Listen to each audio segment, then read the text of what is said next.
Ellen DeGeneres had dealt with countless unexpected moments during her decades-long career, from surprise celebrity appearances to technical malfunctions. But nothing could have prepared her for the afternoon when the sound of a frightened child's crying would transform her show from entertainment into an urgent mission of compassion and connection that transcended language barriers and reminded everyone present of the universal power of human kindness. It was a Thursday afternoon at the Ellen Studios, and the atmosphere was particularly warm and festive as they prepared for what was scheduled to be a celebration of community heroes. Ellen, wearing a soft lavender blazer over cream-colored pants, was in excellent spirits as she looked forward to featuring several heartwarming stories about people making a difference in their neighborhoods. The studio was packed with an enthusiastic audience that included many families who had traveled from across the country to attend the taping. Ellen had just finished interviewing Maria Rodriguez, a remarkable woman who had started a community garden in East Los Angeles that now fed over 200 families weekly, when she decided to take a moment to interact with her audience before introducing the next segment. This kind of spontaneous connection with her viewers was one of Ellen's favorite aspects of hosting, and the energy in the studio was perfect for some impromptu conversations. Before we continue, I want to talk to some of you amazing people out there, Ellen announced, walking toward the audience with her characteristic warmth and energy. I love meeting everyone who comes to our show. You all have such incredible stories to share. As Ellen moved through the crowd, engaging in her usual friendly banter with audience members, she heard something that made her stop mid-sentence. Rising above the general chatter and laughter of the studio was a sound that immediately caught her attention, the unmistakable crying of a young child. But not the typical fussing of a bored or tired youngster. This was the kind of crying that spoke of real distress and fear. Ellen paused in her conversation with a teacher from Minnesota and turned toward the source of the sound. In the back section of the audience, she could see people turning in their seats and looking around with concerned expressions. The crying was getting louder and more desperate, and Ellen felt her maternal instincts kick in immediately. "Hold on just a second," Ellen said to the audience, her voice taking on a more serious tone, as she began moving toward the back of the studio. "I think there's a little one who needs some help back here." As Ellen made her way through the audience, the crying became more distinct, and she could hear that it was coming from a very young child, probably no more than 4 or 5 years old. The sound was heartbreaking, filled with the kind of panic that only comes when a child realizes they are completely lost and alone. "Where is the crying coming from?" Ellen asked the audience members in the back rows, and several people pointed toward the far corner, where a small figure was barely visible between the seats. Ellen reached the area and found a little boy, probably around 4 years old, standing in the aisle between rows of seats. He had dark hair and was wearing a bright blue t-shirt with cartoon characters on it. But what struck Ellen most was the absolute terror in his large brown eyes. He was crying so hard he could barely catch his breath, and he was looking frantically around the studio as if searching for someone. "Hey there, sweetheart," Ellen said softly, kneeling down to the child's level. "What's wrong? Are you looking for your mommy and daddy?" The little boy looked at Ellen with relief at having an adult pay attention to him, but when he tried to respond, Ellen realized immediately that he was speaking in Spanish. His words came out in a rush of panic and tears, and while Ellen could pick up a few basic words, she couldn't understand what he was trying to tell her. "¿Dónde está mi mamá?" the little boy sobbed, which Ellen recognized as "Where is my mom?" His small hands were shaking, and he kept looking around the studio with increasing desperation. Ellen felt her heart break as she realized the full scope of the situation. This little boy was not only lost in a large, unfamiliar place, but he was also dealing with a language barrier that was making his fear even worse. He couldn't effectively communicate his distress to the English-speaking adults around him, which was likely intensifying his panic. "Okay, baby, we're going to find your mama," Ellen said gently, using the Spanish word for mom that she knew. "No te preocupes," she added, hoping she was correctly saying "don't worry" in Spanish. Ellen signaled to her security team and production staff, who quickly began coordinating a search for the child's parents. She could see the concern spreading through the audience as people realized what was happening, and several Spanish-speaking audience members began approaching to offer help with translation. ¿Cómo te llamas?" asked a woman from the audience, kneeling beside Ellen. The little boy responded through his tears, "Miguel." Ellen felt relieved to have someone who could communicate with Miguel more effectively. "What's he saying?" she asked the woman, whose name was Carmen. Carmen spoke with Miguel in rapid Spanish, then turned to Ellen with a worried expression. "He says he was sitting with his mama and papa, but when he came back from the bathroom with an older boy, maybe his brother, he couldn't find them. He's been wandering around looking for them." Ellen's security team was already checking with ushers and reviewing seating charts to identify Spanish-speaking families who might be missing a child. The production team had also halted filming, though the cameras were still rolling to document what was happening. Miguel continued crying, and Ellen could see that he was becoming increasingly agitated as the unfamiliar faces and English voices around him made the situation feel even more overwhelming. She realized that she needed to find a way to comfort him that didn't rely on language. "Miguel," Ellen said softly, getting his attention by gently touching his shoulder. When he looked at her with his tear-filled eyes, she smiled warmly and began to hum a simple, soothing melody. It was a lullaby she remembered from her own childhood, wordless and gentle.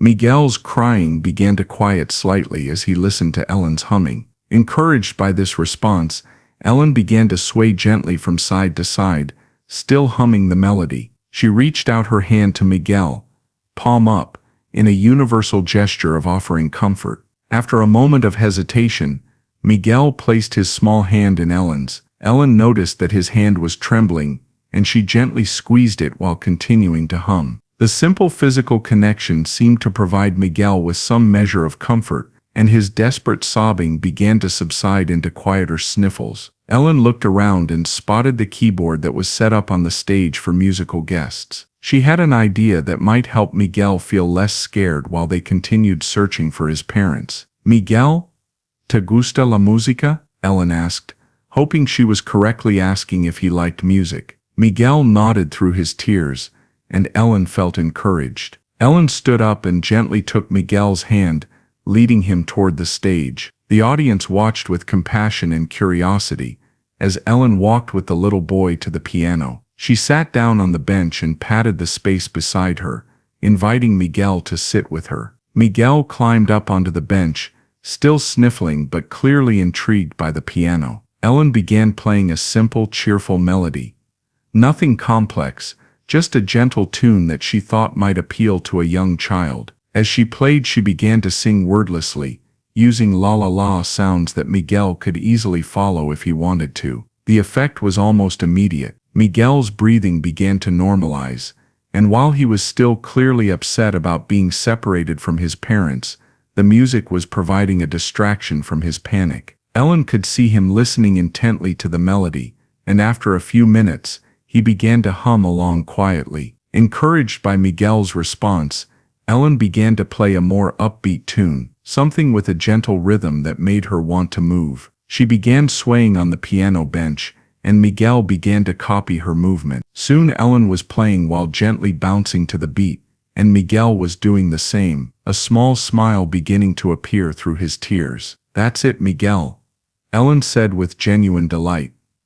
Musica. She hoped her enthusiasm would translate across the language barrier, and it seemed to work. Miguel's smile grew a little bigger. Ellen then did something that surprised everyone, including herself. She stood up from the piano bench and began to dance, moving to the rhythm of the music she had been playing. Her movements were simple and silly, exaggerated swaying, gentle jumping, and playful arm movements that any child could copy. Miguel watched Ellen dance with fascination, and after a moment, he began to copy her movements. Soon the little boy who had been crying in terror just minutes before was dancing alongside Ellen on the stage, both of them moving to an imaginary rhythm that needed no words to be understood. The audience was watching this interaction with amazement and emotion. Many people were wiping tears from their eyes as they witnessed Ellen's instinctive ability to connect with Miguel through the universal language of music and movement. The security team continued their search,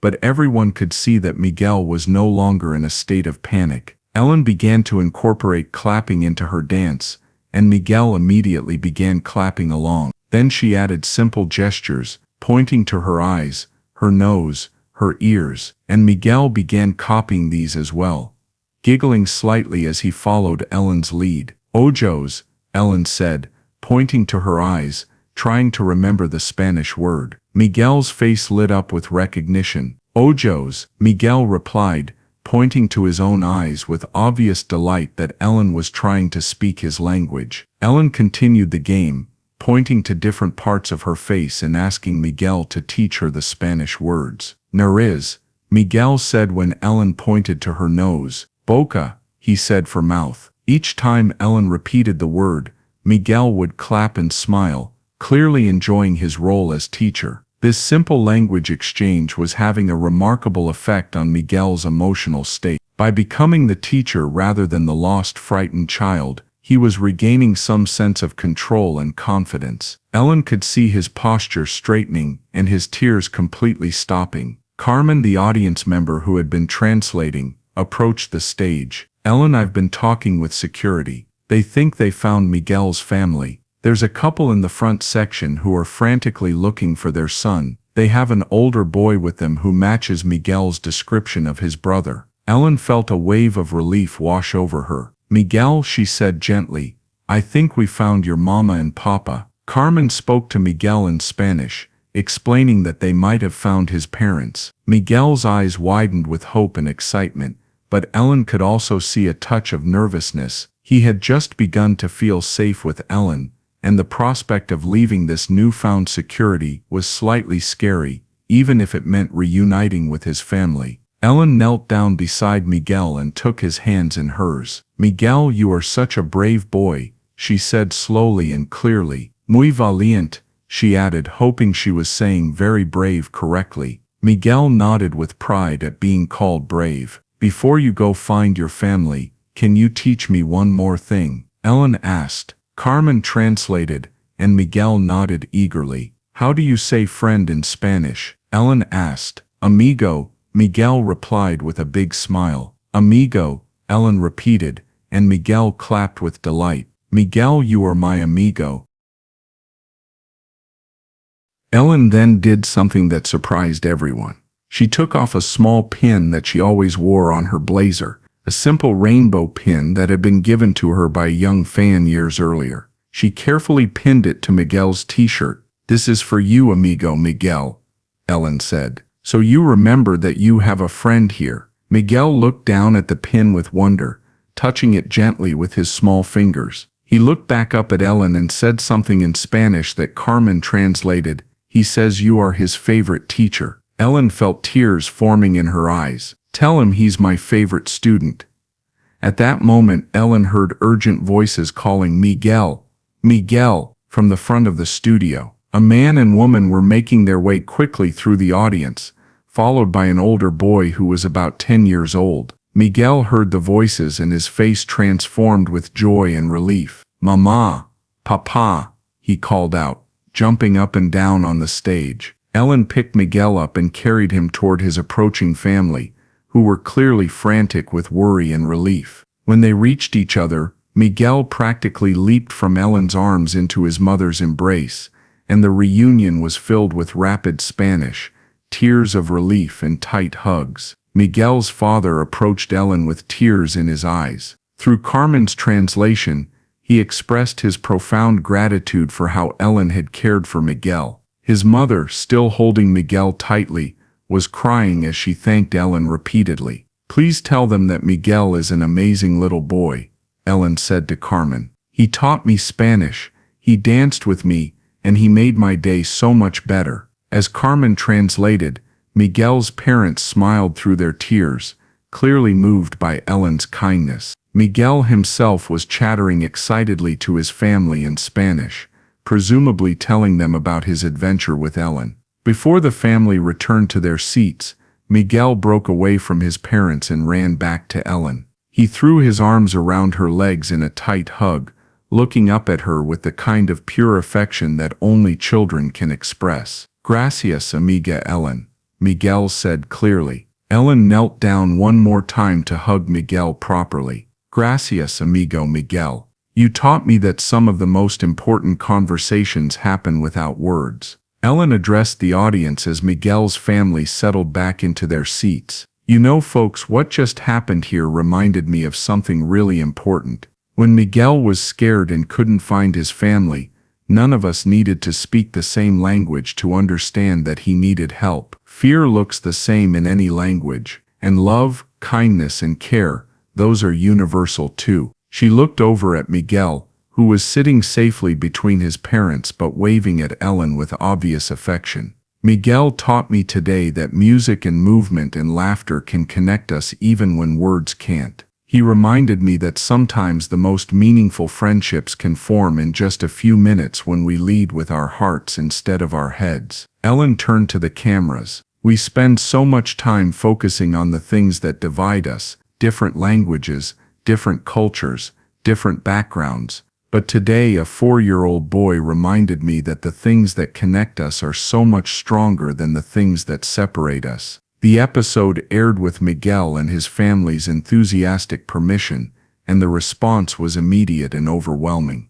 The segment was shared millions of times on social media, with viewers praising Ellen's instinctive compassion and Miguel's courage. Many people shared their own stories of being helped by strangers who didn't speak their language, and the hashtag #AmigosUniversales, universal friends, began trending worldwide. 3 months later, Ellen received a package from Miguel's family. Inside was a handmade card from Miguel, decorated with rainbows and stick figures of him and Ellen dancing together. The card included a photo of Miguel wearing the rainbow pin Ellen had given him, and a note from his parents explaining that he wore it every day and told everyone about his amiga Ellen. The family had also included a video of Miguel singing a song he had made up about his day at Ellen's show, mixing Spanish and English words in the most charming way possible. At the end of the video, Miguel looked directly at the camera and said, "Hola, amiga Ellen, I miss you." Ellen kept the card on her desk and often showed the video to guests and staff members when she wanted to illustrate the power of kindness to transcend barriers. "Miguel taught me that day that we don't need to speak the same language to understand each other," she would say. "We just need to be willing to listen with our hearts." 6 months after their first meeting, Ellen surprised Miguel and his family by visiting them in their hometown when she was traveling through their area. The reunion was joyful and emotional, and Ellen was amazed to see how much Miguel had grown and how well he was doing in school. "Has he been teaching his classmates Spanish?" Ellen asked Miguel's teacher during the visit. "Not exactly," the teacher replied with a smile. "He's been teaching them how to be kind to kids who don't speak English well. He says his amiga Ellen taught him that friends help friends no matter what language they speak. Because sometimes the most important lessons come from the smallest teachers, and sometimes the most profound connections happen between people who can't understand each other's words, but can perfectly understand each other's hearts. And sometimes the most beautiful friendships begin, not with conversation, but with one person simply deciding to be present for another person who needs them."